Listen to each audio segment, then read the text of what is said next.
Now let's add our carrots, the pepper, the celery, and the onion.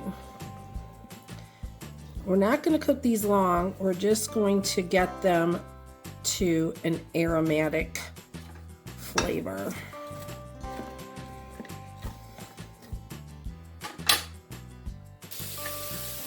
I'm going to go with this until the onions are just about translucent. And then when we're at that point, which we are, and this has been sauteing now for about 5 minutes. So that's where I'm going to turn off the saute function and go on to the next step. Now we're going to add the remaining ingredients, except for the spinach. And these lentils, I mentioned it in there, they're washed, so I'm just gonna have to break those up because they already started starching over. My time it was, if you did this, you probably didn't because I just washed them, but they sat out for a while because I had to photograph everything, so yours won't do that. You'll just be fine with it. But just break them up.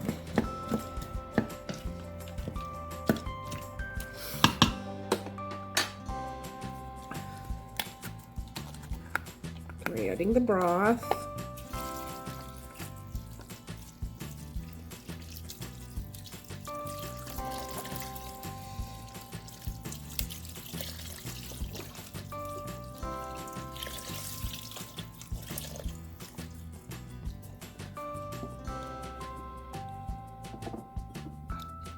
Now we're going to add the potato.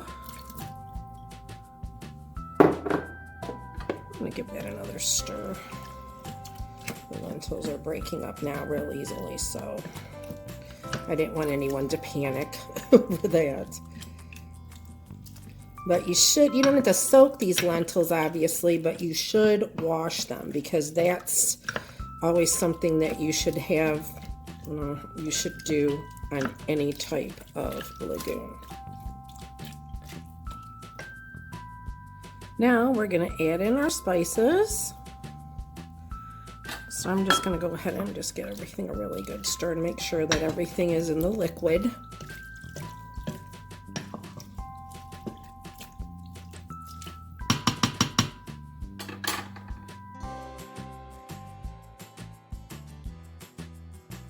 To lock and load. So you're going to want to pressure cook these for 15 minutes and do a slow release.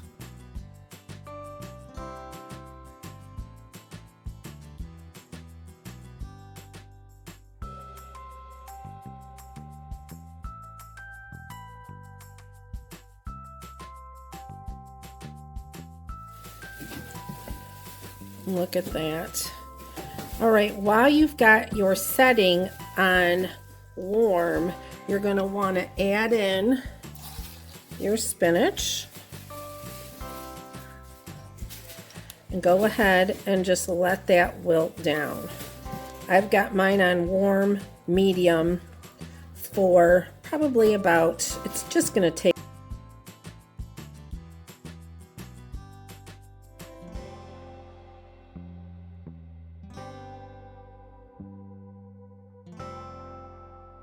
the things that we're going to need to make a blanket in any size. First of all, you're going to need some yarn.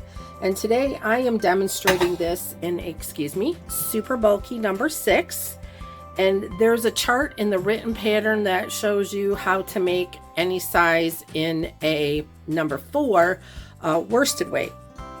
But let's continue on with what we're going to need. My favorite tool for counting rows is this ring yarn counter. Super easy to work and just so convenient. The next thing you're going to need to figure out your gauge is a gauge swatch ruler. I will leave the link to this below. It's a wooden one, so it's very sturdy, and this is in a 4x4 inch size. You're going to need, of course, a measuring tape, a bent yarn needle, I love this set. It's just so convenient that the needles fit right in this wood container. And of course, a sharp pair of scissors. All right, let's crochet. All right, let's crochet this beautiful blanket pattern using your favorite yarn in any size, any hook, and in whatever length and width you want. My blanket that I made is really big, so I've got it folded here so you could see it, but I'm going to show you the corner because the details are what's going to make you want to make this over and over again. First of all, this is a super simple pattern. It's very easy to do. The first 3 rows and the last 3 rows, in other words the bottom and the top border, are just 3 rows of single crochet. Then the first 3 and the last 3 stitches are 3 single crochets, and then the meat of the body of the blanket is just a 1 row repeat of a single and double crochet, forming this beautifully textured stitch.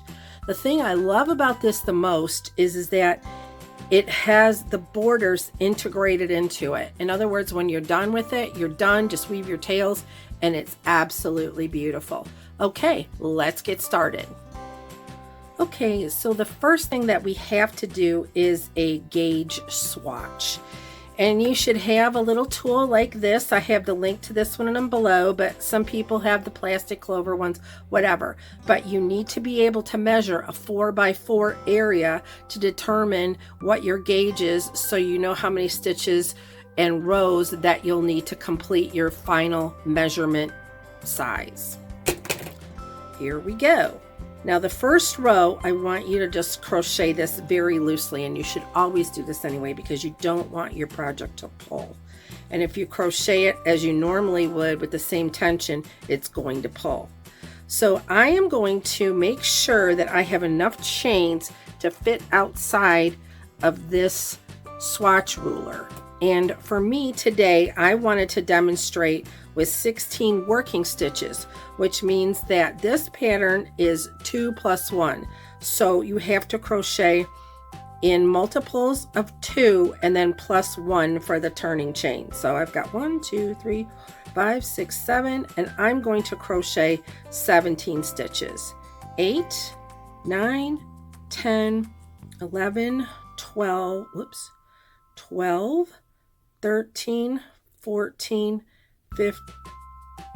15, 16, and 17. And this is going to give me more than enough so that I can see the true gauge inside this window. To have a row counter, but just straight up, this makes your life so much easier. I highly recommend this one because it doesn't get in the way. So as I've said, we've crocheted 17. So the first thing that we're going to want to do is we are going to want to create a row of single crochet stitches. But for the first row, go ahead and we're going to single crochet into the back bump of each stitch. In other words, we're not going to go into the stitch like we normally would, but we're going to go right into that back bump. And this is going to create a nice border on the bottom. So you're going to need to find, because this is our foundation row, our first row, you're going to need to find the second chain from the hook. Here it is. And there's the first bump. That's the one that the hook is in, and then this is the second bump. So go ahead and just crochet a single crochet stitch into the back bump of each stitch. And when you're done, you should obviously have an even amount of stitches because that's the number that we're working with. We chain an odd amount because of the turning chain of the one stitch, but we need to do an even amount to work our pattern effectively.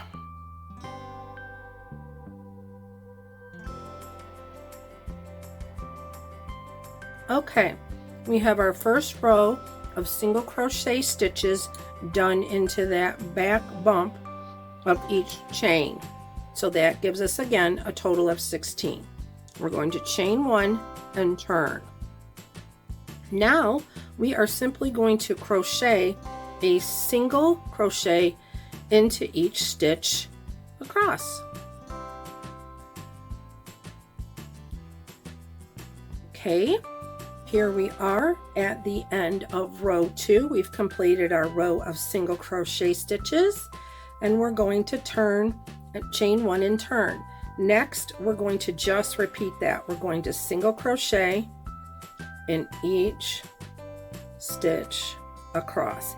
Now, if you are working with a smaller yarn size and you want your border to be bigger, just adjust it yourself. Make it as tall as you want. It doesn't matter. For me, this is what I liked. I like the border to be a little bit tighter looking than the rest of the pattern, and that just made the body stitches pop.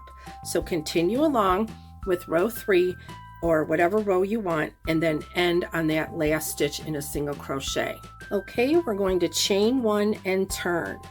Now we have arrived at the repeat row for the body, and this is the row that you're just going to be doing over and over again. It couldn't be that easier. So the first 3 stitches, go ahead and single crochet into those stitches. So 3 single crochet. Now your pattern repeat starts here. Sorry, that's my furnace. So the first one is going to be a single crochet, and the next one is going to be a double crochet. And that's all you're going to do, is just repeat those 2 stitches until you, oops, that was a half double, oh my goodness. Repeat the single and double crochet stitches until you are 3 stitches away from the end. In other words, you're going to stop right here, and because we're working over an even number of stitches, your last stitch of the body should always be a double crochet, no matter what size you're making. So we're going to continue on with this lovely pattern of just a single double crochet. Okay, we are on our last double crochet of this row because we have 3 stitches left. So go ahead and single crochet into each of those last 3 stitches. Chain 1 and turn. Again, this is our body repeat row. So we're going to single crochet into the first 3 stitches, single crochet into the next stitch. Now a word about this. Do you see how that pulls this double crochet from the previous row up? That's the beauty and texture of this blanket. Look at that. It's gorgeous. It's so simple, but it's so beautiful. And what's happening here, because the last stitch that we did of the body, not the border, but the body, we did a double crochet. So now, because we're repeating the row, we do the first 3, and that's going to be a constant going through the pattern, and then the first stitch again after those 3 stitches is still a single crochet stitch. So what you're doing is you're working that single crochet stitch into the double crochet stitch from the previous row. Therefore, that's just going to make that double crochet pop, and it gives you, I don't know, it's almost kind of like a bobble, but it's not. It's like there, but it's less work than a bobble, because we all know how much a bobble stitch is. The work on that, it's a little more it's a little higher maintenance, right? Okay, we're going to continue across with this pattern of single double until we reach stopping on that last double stitch before we reach the last 3 stitches of this row. Alrighty, now we're going to chain 1 and turn, and just repeat that row. Single crochet into the first 3 stitches, single crochet into the next stitch, double crochet, single crochet, double crochet across, and stop before the last 3 stitches. On the last 3 stitches, just single crochet, and continue along with this until you get the height that you want for your blanket. I'm going to continue along with this little gauge swatch until I get it to the point where I can show you how to calculate your gauge using, again, any yarn and any hook. I'm excited to show you how absolutely easy it is to figure out a gauge for any yarn using any hook. I have just completed a gauge swatch, and as you can see, I have enough around the frame to determine accurately my rows and stitches per 4 inches. So this, again, I said that with our pattern, we are just going to measure the single crochet, double crochet, single crochet pattern. We're not going to worry about the borders because we don't need to calculate in that. What's most important is we want to know the gauge right here. This is just not really going to determine anything. It is going to determine the height and the width. It'll be a little bit bigger than what we're calculating, but this is the easiest way to do it. Okay, so you've got your swatch, and with my swatch, mine ended up being 6 rows by 6 stitches, or 6 stitches by 6 rows. In the pattern, I include, in the written pattern, which you can get on bddpatterns.com, I include a worksheet, and this is going to show you exactly how to calculate your gauge. The first thing that you want to do is determine your rows and your stitches for this. So you want to put your stitch count here for that gauge swatch, and you want to put your row count here. You divide those by 4, and that's going to give you the stitches per inch and the rows per inch. Then you take those numbers and put them over here, and then you multiply them by the desired width and the desired height, and that's going to give you the total number of stitches and rows that you need to complete your project. Right now I have a sample here.